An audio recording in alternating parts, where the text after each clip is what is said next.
Les légendes de Marvel, bon bah pour moi ça sera pas une légende longtemps parce que j'ai trouvé ça moyen. Bon là c'est Spider-Man et à la fin tu as le Power Pack, les petits enfants qui ont des super pouvoirs.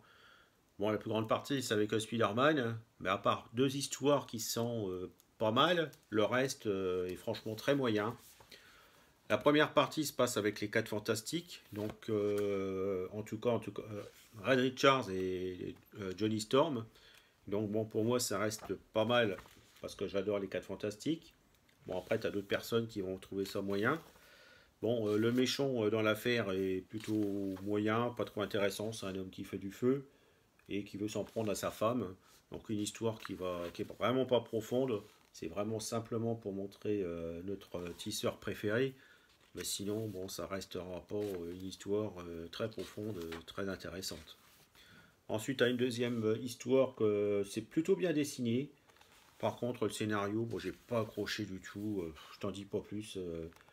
Si tu veux te le lire, je vais pas tout te dire ce qui se passe dans cet album.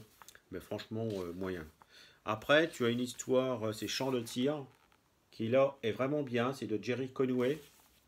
C'est une histoire où tu as Mary Jane qui demande à Spider-Man, Peter Parker, de retrouver sa cousine, qui est journaliste, et qui enquêtait sur les milieux du trafic de personnes, de trafic humain. Et bah, se retrouve dans un gros problème, sa cousine. Donc Spider-Man va essayer de la retrouver.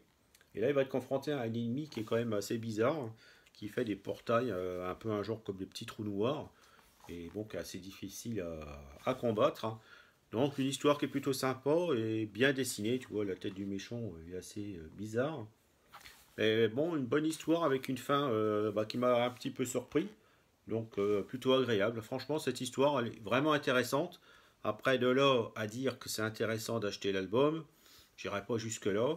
Après, tu peux toujours essayer de te le trouver, on va dire, en VO carrément, si je pense que ça doit être trouvable.